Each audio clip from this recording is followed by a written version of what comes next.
It's Phil Lindemann with your Krystal 93 News at 4. I-70 was slower than it's been in 4 months this weekend, roughly 117,000 cars Friday into Sunday. That's down 18% from the season high. That was just 2 weeks ago, but it was busier than the same time last year by 7%. This was the busiest April weekend in 2 years.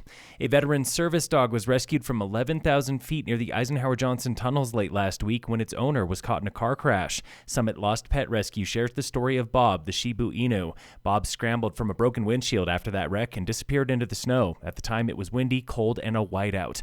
The next day, a CDOT plow driver spotted Bob shivering in the snow just uphill from I-70. Pet detectives calmed the dog with scented clothing and a careful approach and safely recovered him, all while his owner was recovering at the hospital.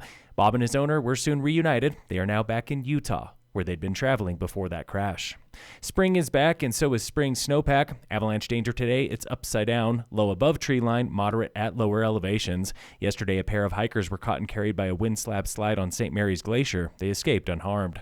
You've heard First Chair Friday. Now we bring you Manager Monday.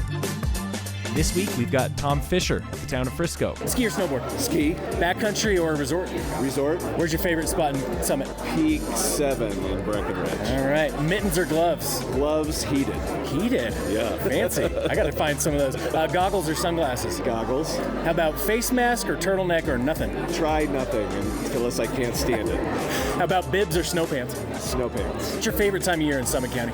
Favorite time of year is the fall. It's just so beautiful here in the fall. How about the longest you've ever sat in traffic, and where was it? You know, I've been really lucky. It's been 15 years since I've been stuck on I-70 for anything, but it was significant, like 6 hours. Knock on wood, right? How about, what was the very first place you ate in your town, in Frisco? Butterhorn, and it's spectacular. Most recent place you ate in Frisco? Uptown, last night. The biggest misconception about Frisco, what do you think that is? That we don't care about bringing people in because we've canceled big events. We're really concentrating on taking care of locals and those that want to act like locals. Come back next week for more Manager Monday. Town Manager Nathan Johnson with Dillon. He's hoping to dispel rumors that his town is anti-business. Dillon has an urban renewal authority that's been in place for many years, and we have very few projects. Come to Dillon. I'd love to work with you. That was from the Town and County Managers Summit. And it doesn't matter, what side of the aisle you sit on. People need jobs, and we need good paying jobs in this community to have a community.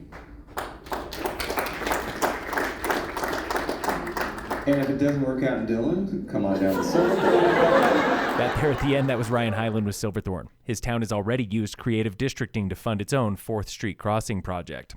Record turnout yesterday at the Spring Benefit Concert and Silent Auction for SMRF, the Summit Musicians Relief Fund. Here's SMRF co-founder Leon Joseph Littlebird. With Mo Dixon opening for Chris Daniels was spectacular, but it was by far the best silent auction we've ever had. So the community really turned out and supported us. Copper Opry favorite Mike Woodard was there. He shared the story of how the nonprofit helped him with his recent cancer diagnosis. And at the end, 10 musicians shared the stage in a tribute to Arnie Green, the local music stalwart who helped inspire the SMRF.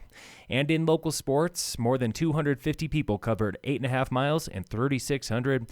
More than 250 people covered 8.5 miles and 3,600 vertical feet Saturday at the Imperial Challenge in Breck, where Jill Sorensen and Todd Greenwood were fastest on the mountain. 17-year-old Finn Brown trailed Greenwood by just 3 seconds.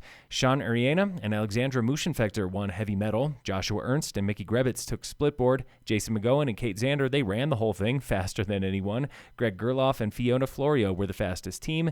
Christian Dara and Mishak Amua were the winning relay. And the season is over for the Breckenridge Vipers. After a hot start, the boys lost both playoff games to Santa Rosa over the weekend. Breck ends the season 14-9 plus those 2 playoff losses. Well done, boys. Phil Lindemann, Krystal 93 News.